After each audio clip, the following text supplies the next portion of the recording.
Everyman Podcast. Everyman Memorial Day special.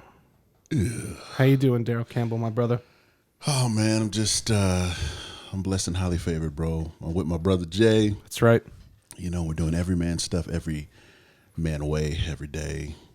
You know, so I'm loving life right now, bro. I'm loving life too. Like I said, happy Memorial Day. At this point, you'll be hearing this after Memorial Day, so I hope that everyone had a safe and wonderful Memorial Day weekend. I hope you had some barbecues. Yeah, man. A couple of parties, maybe some cakes. I don't know. Whatever you did, I hope that you did it right, and I hope you did it with positivity and you had a great time. And you did it responsibly. That's right. Responsibility is one of the key tenets of the everyman lifestyle.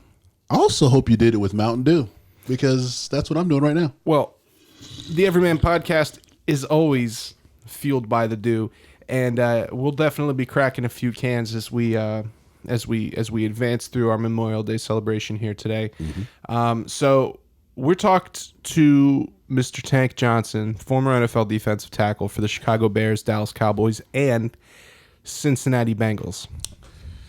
Yeah, former teammate of mine, and he's just a great man, a great individual, a great father, great dad, and he dropped some knowledge on us, man. He really did. And Tank is a guy that, for me as a fan, it's one of those moments I had to pinch myself while he's telling me stories about what it's like to tackle Ben Roethlisberger, because how did I end up in this point, at this point in my life to have these conversations? And it makes me think about that. And ultimately, we're on this cosmic journey together in our canoe here. And, sometimes you get put on a path that you're not expecting. And the best thing to do is just appreciate it and be aware that you weren't expecting it and be grateful for the opportunity. And I certainly am.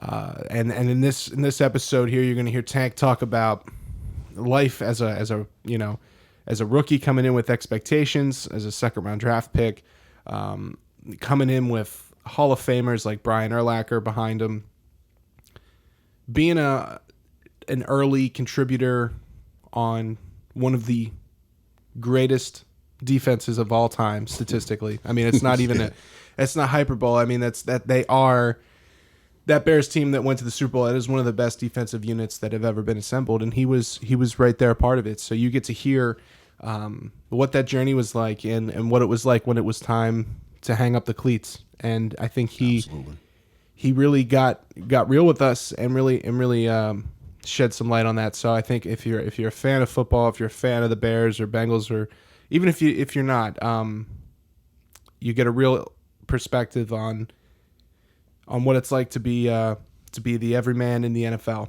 And it was a great episode. It was an awesome episode.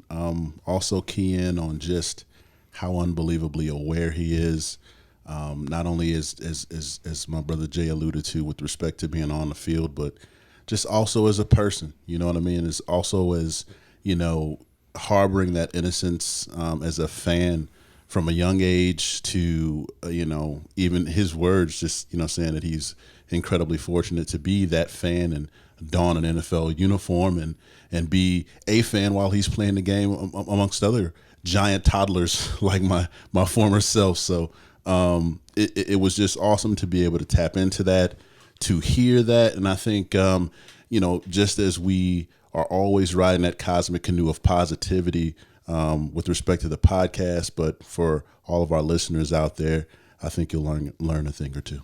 Absolutely. And with that being said, Daryl Campbell, let's throw it to our interview with Tank Johnson. Let's get it.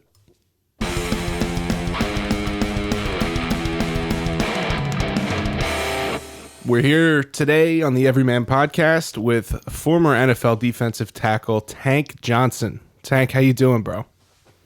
I'm doing good, guys. Thanks for having me. It's an honor to have you on the show, man. We're really looking forward to talking with you today. Yeah, Big T. Excited about this joke, man. Real excited because we're going to get to finally hear what Daryl was like on the football field at some point today. And everybody knows him on the podcast now. And I'm sure he's much more on the field than he is on the pod. So we're looking forward to that. So, oh yeah. Jumping right into it, you were drafted with the 15th pick in the second round of the 2004 NFL Draft by the Chicago Bears by way of the University of Washington. And I wanted to talk to you about, right off the bat, what was that experience like for you getting ready for the draft, getting all your ducks in a row to go from that, take that next step from college to the pros? Well, the next step for me, going from college to the pro was it was pretty straightforward, to be honest with you. I felt like I knew myself the best, and where a lot of agents were offering, me to go and have a great time, go to LA or go to Miami and stay in these swanky hotels. Like I knew for my personality type, that like send me to like Siberia, and that's works best for me. So I ended up going to New Jersey, which is obviously really far from Seattle, where I went to school at, and I trained. I think it's called Paramus, New Jersey, and I trained at Parisi's, and it was far enough away from all that I knew that I wouldn't be distracted, and it allowed me to focus in on what I was doing. So can you talk to our listeners a little bit about explain what that process is like, what you're talking about with the agents? So when you, before you get drafted and you're in that in between period where you're not a pro yet and you've declared for the draft, what are agents offering you to try, and what's the purpose of that? That was actually a part of my interview process. I felt like any agent that were offering me kind of like a good time and this lavish lifestyle, I felt like they didn't know me. They didn't know young athletes. They don't know what they need, and so they offer you everything from weightlifting and training and lodging. They take care of things, just kind of your little things in between college and pro that you don't really have the finances for, i.e., like flights and clothing and things like that. They just kind of like they're like your bridge between college and the pro, and they kind of like help you get across and assist you before you make any money, essentially. In hindsight, do you think that was do you think you chose the best route, like going, like you said, New Jersey isn't the sexiest place, everybody's in Miami doing the work, and as a fan I always hear this, certain guys are going to Arizona to work out because this agent or whatever. Same thing with Miami, like you always hear about Antonio Brown and his workouts and stuff. And do you think that that's like the best way to do it, is to just really focus on the work until you're really in the league?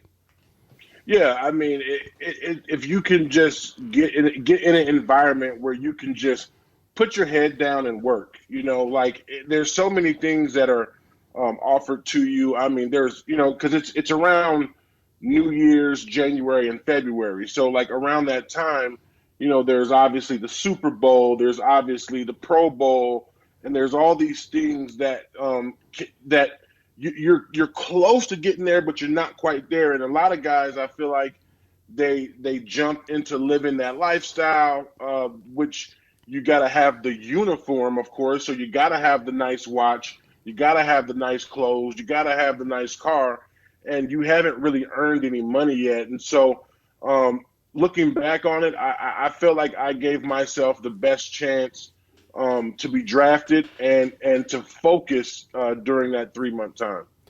So I'd assume they're not just giving that money out for free. They're loaning that to you guys as part of what comes out of your first check. So like you're saying, you got guys that are spending all their money on how they look for the draft, or that in between time before they even draw their first check.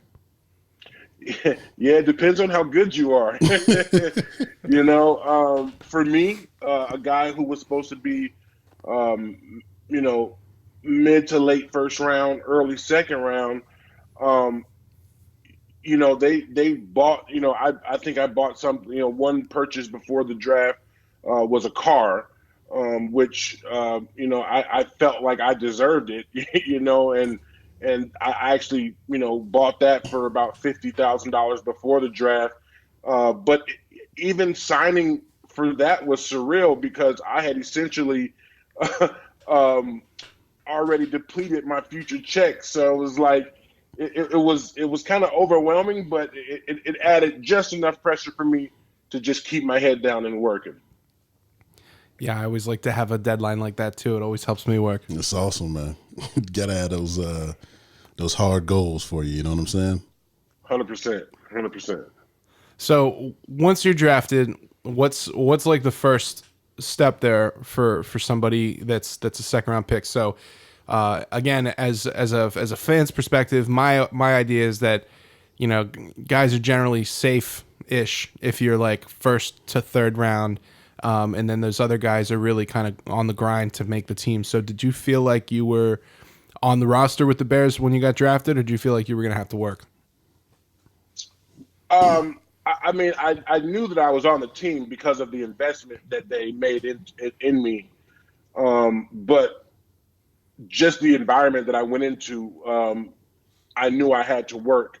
We had a veteran-led team with a bunch of guys who had been there and been successful. So, I mean, I as a second-round pick, they invested, $1.3 million in me off the bat. So I knew I wasn't going to get cut. But then again, if you go out there and stink up the place, you won't be there very long. That's for sure.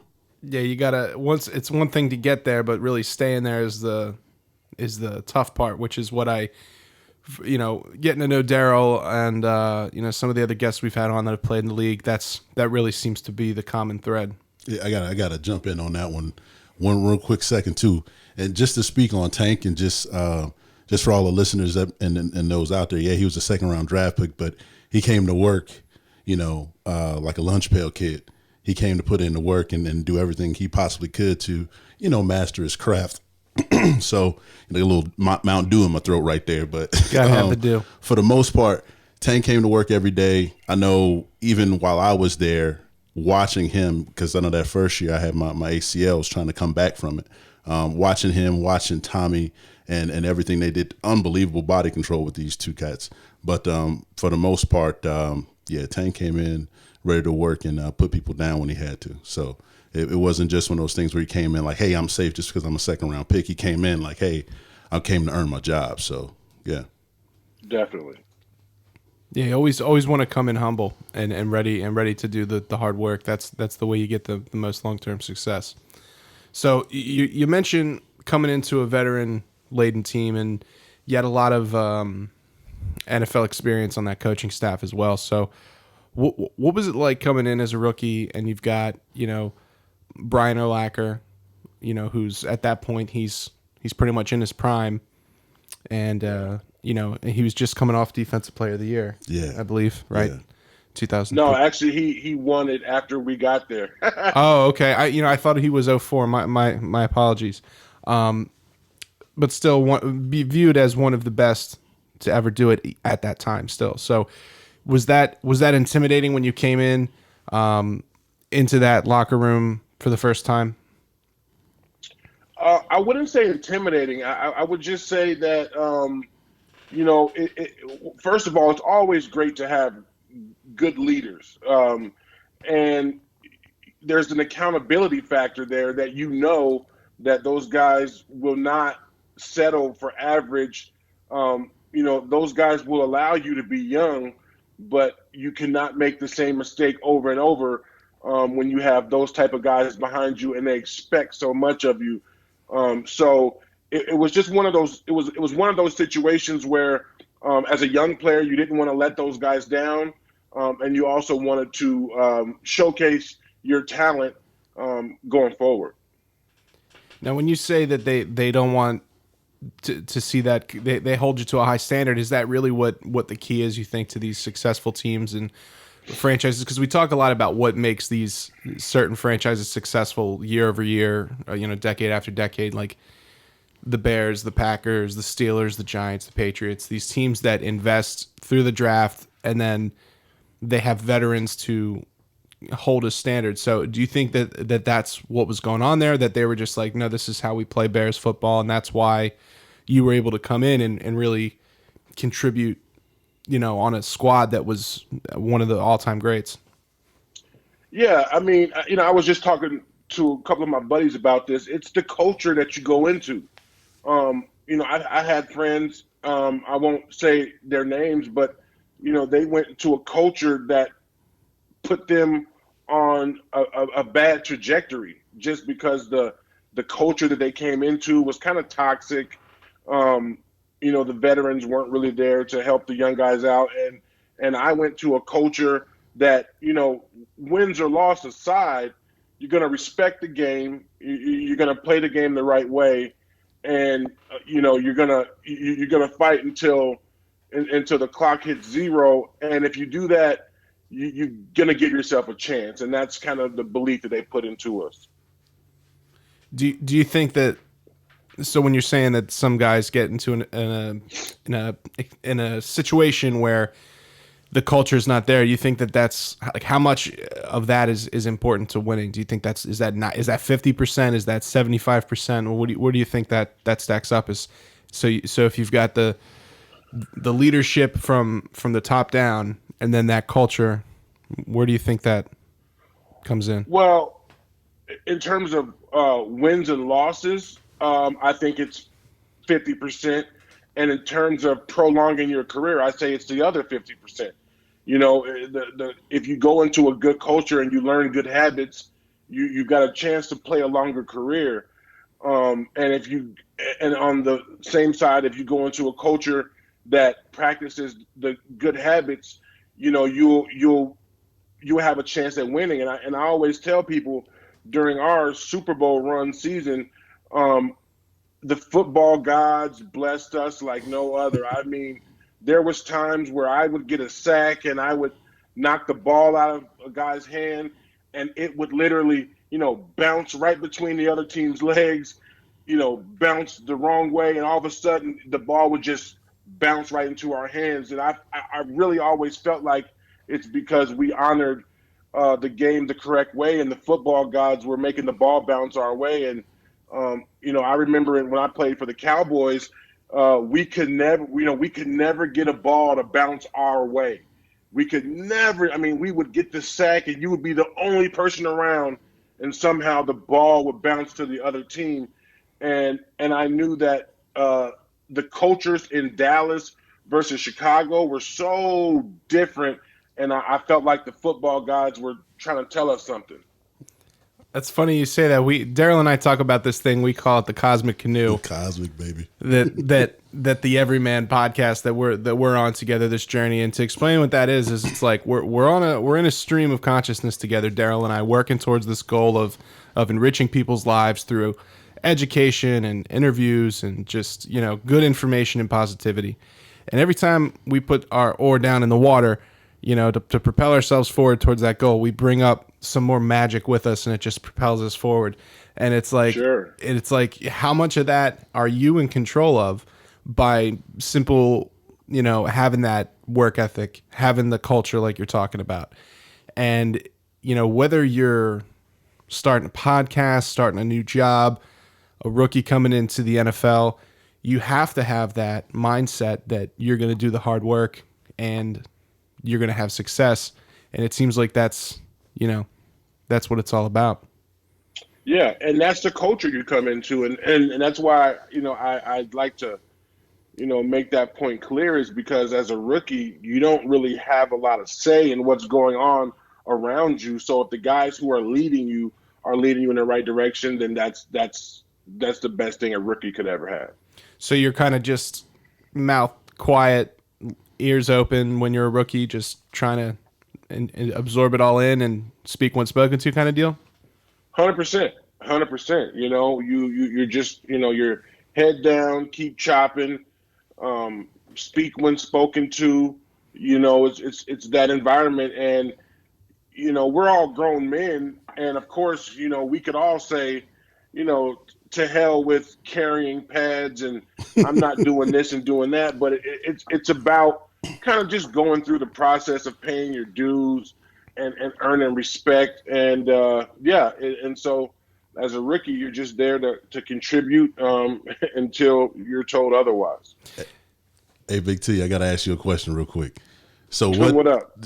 what type of confidence do you have coming in as a rookie when you got somebody like Ryan Urlacher behind you? You got Olin Kreutz across from you, making you better every day. You got, veterans. I know Philip Daniels was there for a little bit. Alex Boone right there. Ian Scott. You got,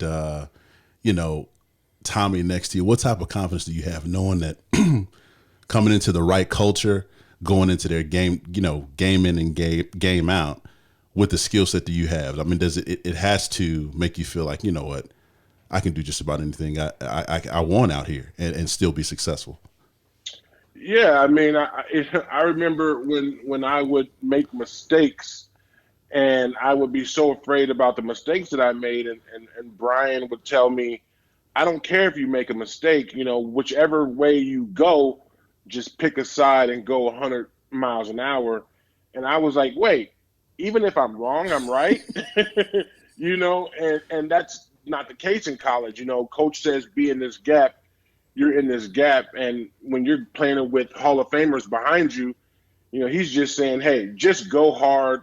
If you make a mistake, do it fast. So it gave me all the confidence in the world that I didn't have to be robotic and perfect. And I had guys behind me that would clean it up. So you could just play your game, and because if the system works, you can play your game and you'll have the desired outcome. 100%. If you just, you do what you do, and it just allows room for growth.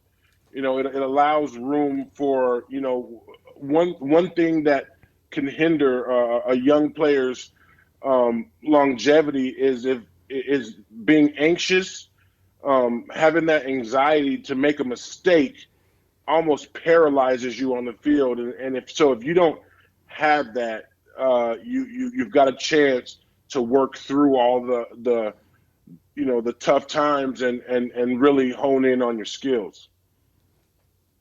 That's impressive. I would imagine that the transition from a college playbook to the NFL playbook, on top of it's like when you come into any new job, there's like, oh, well, we don't do that here, because there's like unwritten rules that you just don't know, that sometimes you step in a pile of shit and you didn't even know you were doing it. And how do you balance that pressure of learning that new playbook and learning all those new assignments, and also, like I said, those unwritten rules of the locker room? Well, one of the cool things about the draft and going to the NFL is, if the team does things correctly, they usually draft you to do what you did in college. They don't really draft you out of position, especially if they invest a high pick in you.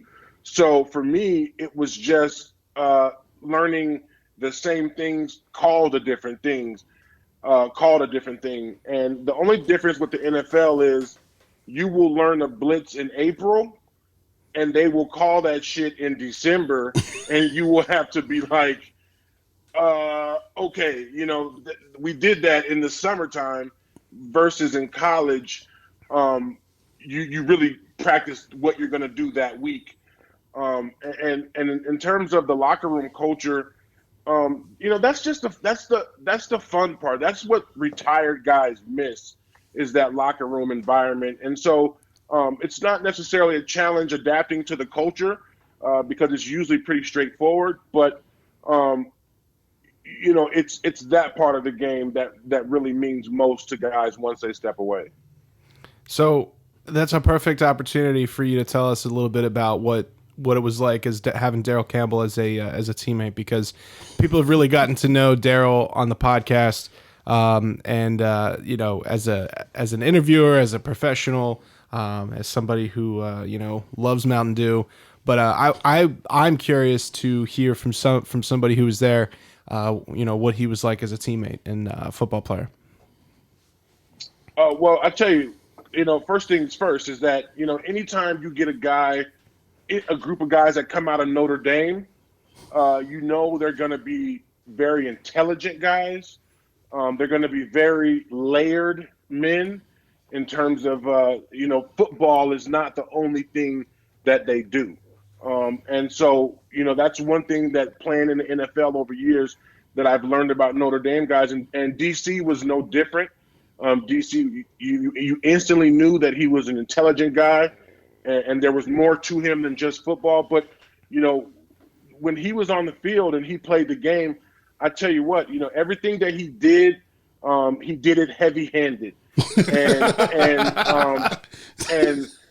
and we got this term that we say in football called friendly fire, is when your own guy knocks the shit out of you, and DC's one of those guys that he's gonna knock you, him, and everybody out on the way to the ball, and that's the kind of he's just all arms and I tell you what, to achieve his goal, there is nothing he won't do. In the process of that, if he's extremely heavy-handed, it's like we go through a 2-hour practice, and you want to shake DC's hand in the locker room. It's like, damn, DC, man, I got to get my wrist taped just to shake your hand, man. Like, he just was heavy-handed. Extremely long arm, extremely talented, and he would bust a lot of people's ass on the way to the ball, and that's the kind of guy I love to play next to. Yeah, I mean, it's funny. Appreciate that, too. Yeah, it's funny to hear you describe him like that, because that's how I know him as I came to know him as my band was doing some work with the NFL Network, and that's how we met, and since then, getting into the podcast, he's gotten heavy-handed with that, and I've watched him drink 12 Mountain Dews in a single sitting, so I can only imagine what he's like with on the football field when other people are in the way of his goal. And like you said, shaking his hand, he'll just pick me up off of my feet into the air like I'm a toddler, like it's like me picking up my little nieces. Like it's I've just become used to it. I'm just I'm not going to be able to do anything about it, so. I'm going for a ride. That's DC for you, and that it's great, because when I reconnected with him this year, he's 100% the same guy. He loves going back to what I said about Notre Dame guys being extremely layered and having multiple, just extreme depth to them. I knew that he would do great things in and outside of the game, and I was not surprised to see him having the success he's having. Well, dude, I tell you what, T, that's almost like a perfect segue here, man. You know what I mean? Because Brother Jay's talking about the football stuff, I'm talking about the stuff after football, and I think one of the biggest things that I know, like even when we did connect, on the podcast there back in Tennessee, is that when I saw you. And when I heard, that I'd be working with you, I got like, I don't know, man. I guess like my chest got huge, and I was like, yo, man, I am so proud of T, man. I'm so proud of Tank, man. Like hosting, doing what you do. I mean, I tell you what's the passion like for you now, man? What's the next thing? What keeps the motivation going after football? I know we connected, and you're doing the stuff with the podcast, the Legends community. What's the big thing on the radar right now since the game?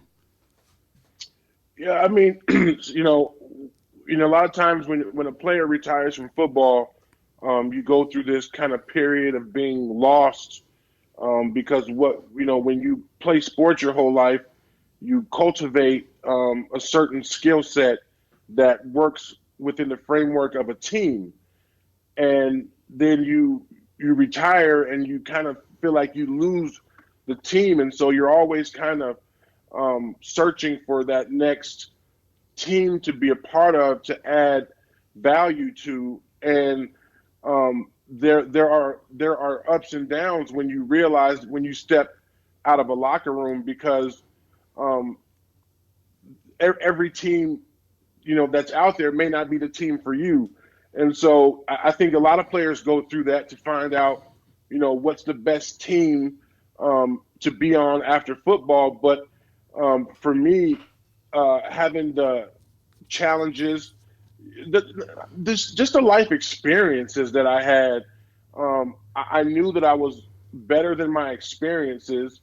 I knew that I was better than, you know, even the challenges that I had, and I think it just led me in a space to not only prove that on a day in and day out basis, but to give whatever I got, whatever knowledge I have, to the athlete community. I don't care what sport it is, but as a person who's a sociology major, I love to study small populations of people, and what better population to study than athletes.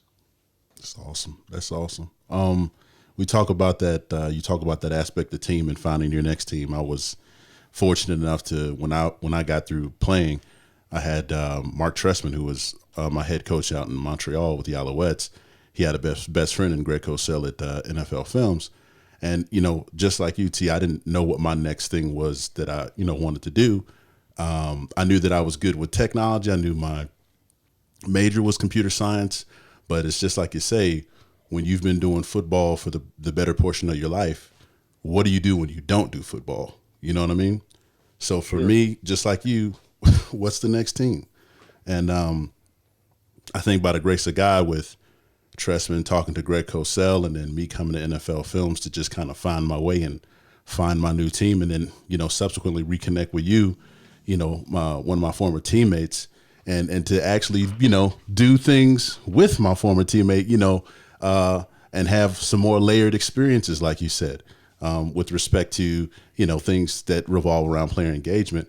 And so one of the things I've always respected about you, T, is how you took care of the game, you took care of your teammates. And Mike Sinclair was my defensive line coach when I was in Montreal, and he said, you know what, no matter what happens after the game, as long as you've taken care of it, the game will take care of you. So 100%.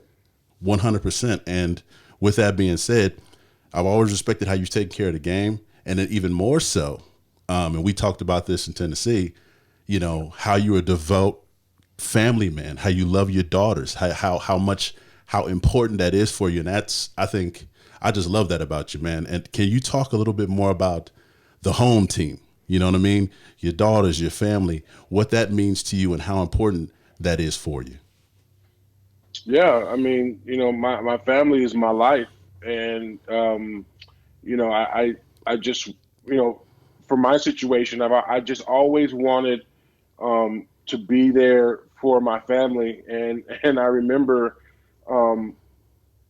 during the NFL lockout of 2010, that was probably like the most prolonged period of time in the last 8 years that I had to spend with my daughters and my wife, and it it it honestly kind of scared me because usually it's a routine, like you go through the season, you go through the off season, you spend time with your family, and then you repeat it. But during the lockout, there was like nothing football related in the summer, so you got all that extra time with your family. And I remember we were in Hawaii at my brother's wedding, and I looked at my daughters, and they were swimming, and I was just thinking about, where did the last 8 years go? Like, where did it go? And I was like, it was at that moment that I knew that I was going to retire fairly shortly after that, just because I don't have sons, I have daughters, and that's the challenge the good Lord has blessed me with, is having daughters. And I knew that if nothing else, I wanted to be their support system, their confirmation that they were good, they were okay, and they were enough. And I knew that I didn't feel like while I was playing that I was able to put that in them, that validation. I wanted to be their validation, and I didn't feel like football allowed me enough time to for them to trust me to be their validation. And so I knew that I just wanted to be home with them And I went back to training camp that year, but it was so funny because most times when that horn goes off at 6 in the morning, we're trained similar to the military to just jump up, Mm-hmm. wash your face and go. And every day every morning that horn would go off, I would just look at the ceiling and be like, what the hell am I doing here? And I went through about 2 or 3 weeks of practice, and then or maybe 2 weeks of practice. And I finally, right before the first preseason game, I was like, I don't think I really want to do this anymore. And I told my coach, and then that was it. And that drive home, they released me of my contract, and I never knew what that moment would feel like when I was done with it. But that ride home was emotional. I cried, I laughed, but I don't think I've been that happy in a very long time. I would imagine that a game like the NFL where your life can change at any given moment, at any given play. I would think that if you realize that you don't want to do this anymore, that's just something where you can't even imagine going back out for another snap. Is that kind of accurate? 100%. When you check out mentally, that's when the next snap you just don't want to do it. I often say it's like being on the freeway with rollerblades.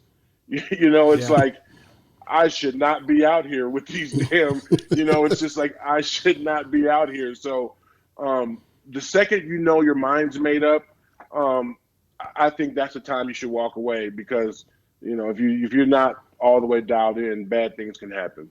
There was a gentleman on the I believe it was the Buffalo Bills last season that had a similar experience during a game, and I think the media at first and the fans were all over him talking about letting his teammates down. And when I really started to think about it, I realized that if you see something out there on the field that, and especially as I get to know guys like yourself and understand the human toll that it takes playing the game, why would you go back out after halftime if you feel like I'm done? Because if your head's not in it, not only could you get injured, but you could make a mistake and injure somebody else and their change their life as well. So one of the things I like that I really enjoy about this podcast is getting an opportunity to get that message from guys like yourself out to people directly from the source, because when it's coming through, talking heads, sometimes it gets colored with somebody else's opinion on it. So thank you for sharing that. That's really cool. Absolutely. I actually have a few more football questions here. I wanted to pepper through rapid fire. Sure. What was the Super Bowl? What was that experience like? Because you're out of your normal routine because one, you're not going to your home stadium. You're traveling somewhere else. There's that extra week in between, and then you have international press. Every news media outlet from CNN all the way down to the National Enquirer, Telemundo. Yeah, Telemundo. I mean, you got Hungarian cable TV there. Like, what is that like, and is it as stressful as they make it out to be, and like how do you balance with family and friends and all that stuff? Could you just tell us what that whole process is like? It's almost like how do I explain it?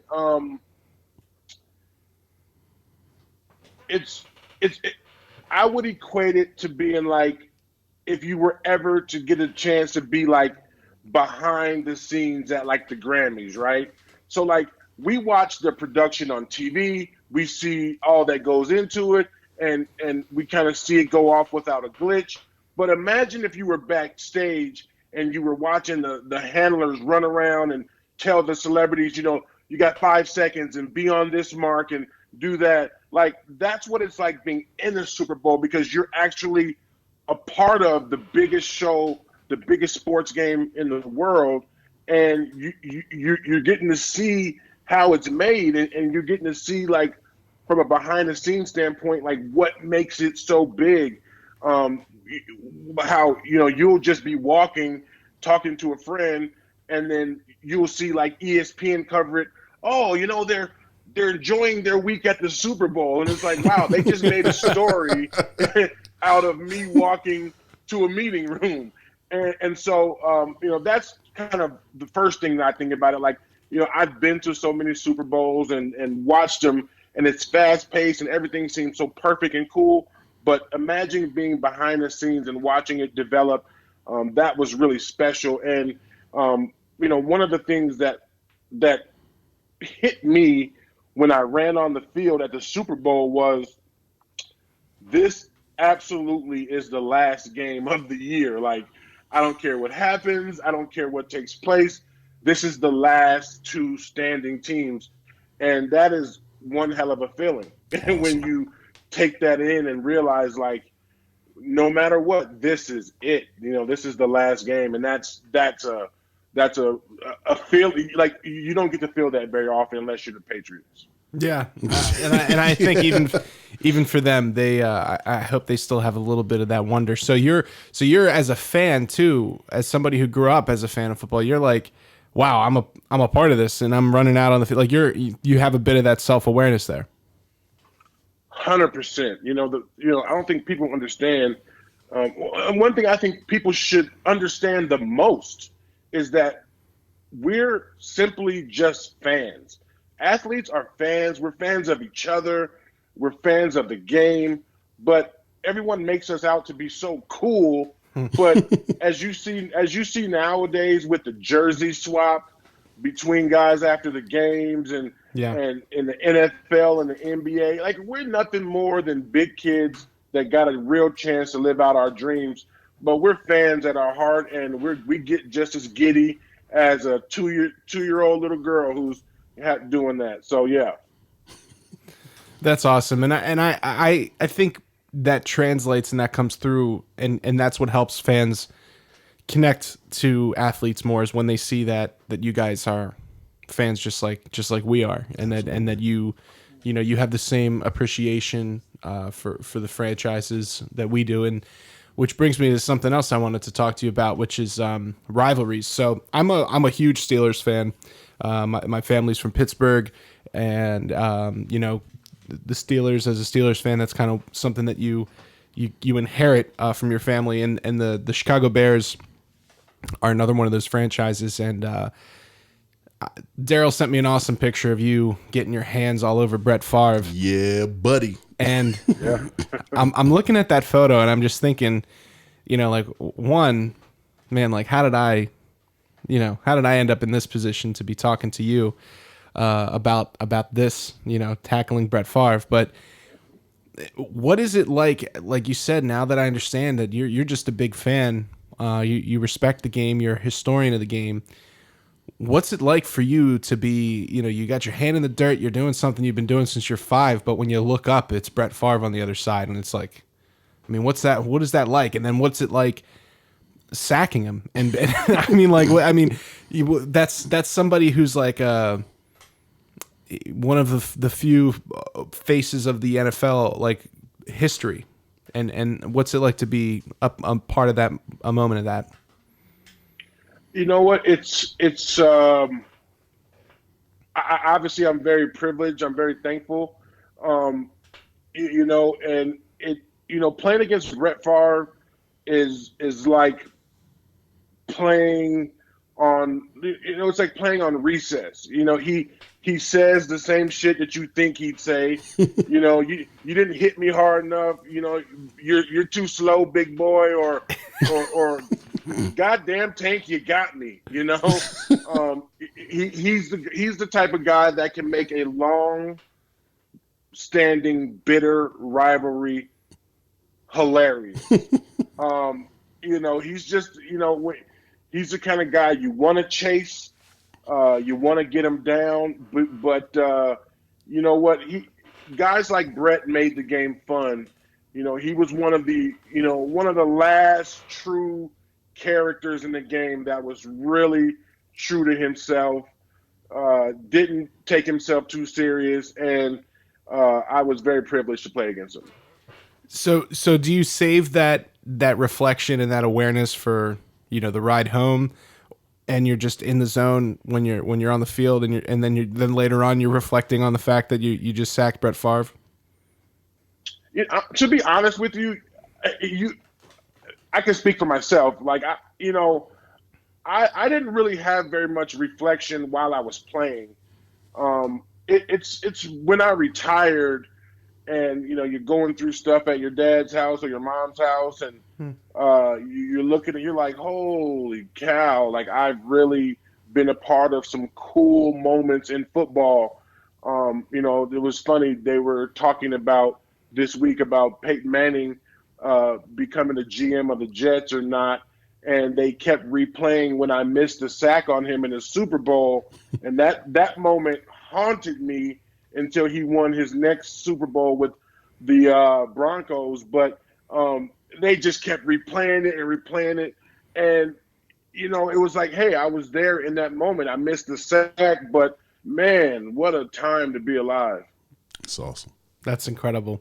And I guess at a certain point, you have to – your natural instinct as a competitor is, like you said, you're still hot about that, but I would think it's still cool just to be a part of that history. I guess it takes time, and maybe that's my from a fan perspective. But interesting enough is so I want to talk about your time with the Bengals. In 2009, I actually was at every Steelers home game. And I was at that game in Week 7 when you guys came to town and you completely asked the Steelers 18-12. And I said to Daryl, I said, I remember, I'm also a big Madden player. You were one of the guys I would always, put onto my team. And I remember being worried having to, as a Steelers fan, having to see you on the schedule. And I remember that game distinctly, one, because it was very cold, and just how all over Ben you guys were. And Ben's another one of those guys that they talk about kind of in the Brett Favre light, that he's hard to take down.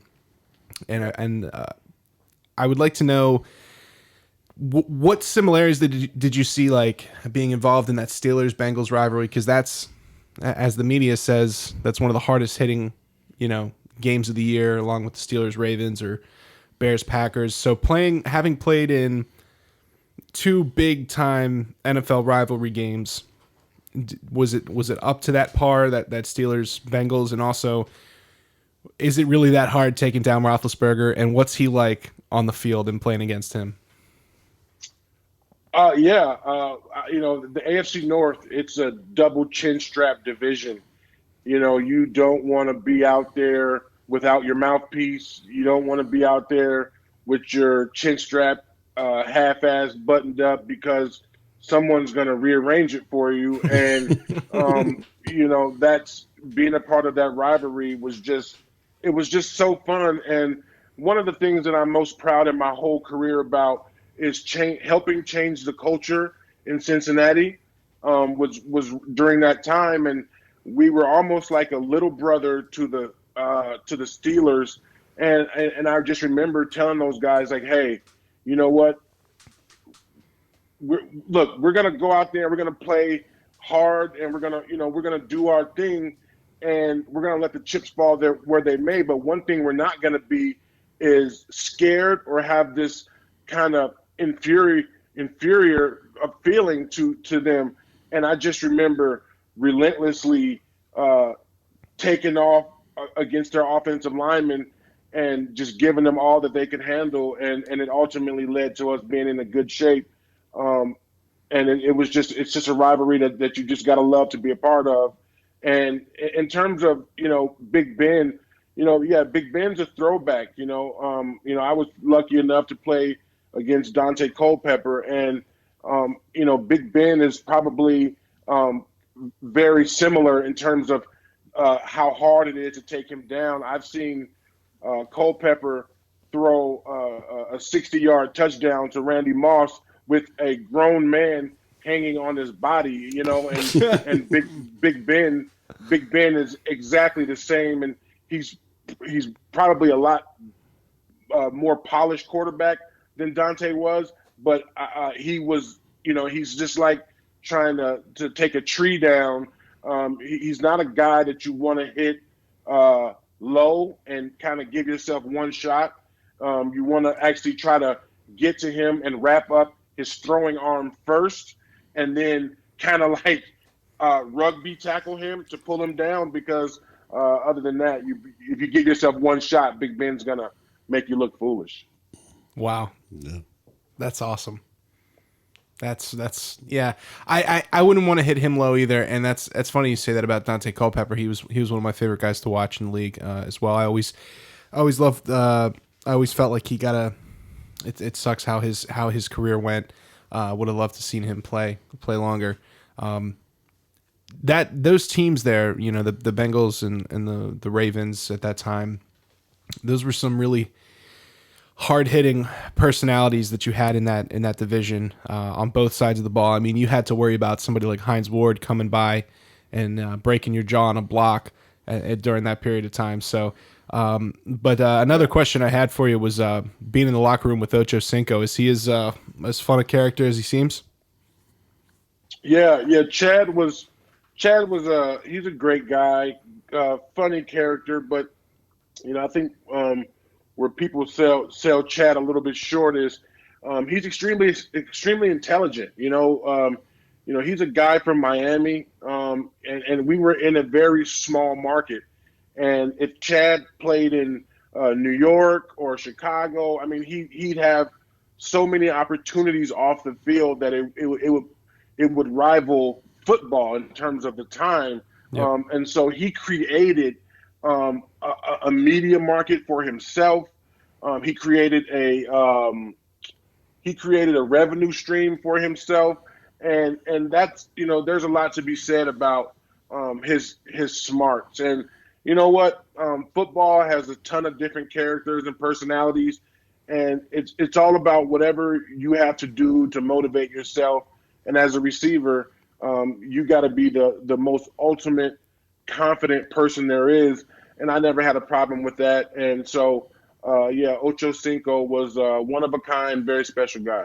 Yeah, and to tack on to that, I'm always I love HBO Hard Knocks. Everybody loves those shows, and I'll never forget watching him on there going into a mall and going to Claire's. Do you remember this, Daryl? And he goes into Claire's and he's like, "No, come on! You think these things I'm wearing on the field are real diamonds? Get out of here! Come on, these are $30." And he literally is going out there like there's 13-year-old girls getting their ears pierced for the first time, and he's getting the biggest fake diamonds that they have, and that's what he was wearing. And that's when I realized, like, whoa, he is Smart, man. He's got a whole gimmick here that he's working, and like he's putting this whole thing out there and letting people think what they want to think about him. But he's a smart dude that was really ahead of his time with that. I mean, can you, like you said, could you imagine him in a bigger market with social media now? It would be in Chad's world is what we'd be all in right now. 100%. Yeah, I mean, he was like you said, ahead of his time. He used Twitter. He had his old CNN Yep. news, and I mean, he just like I always admire the smarts of a guy like that. So yeah, he was a good guy. Yeah, anytime somebody kind of makes a lane for themselves outside of the game is really impressive to me. Winding down here, last couple things. It was, and I know you said you didn't really reflect too much during, but after. Was there is there a most satisfying moment of your career between the lines that you can recall? Like a specific play or an accomplishment that you think defines you as an NFL player on the field? I don't think I don't think I've had like a defining moment on the field. I know that early in my career, I had 2 sacks against the Ravens at home in Chicago.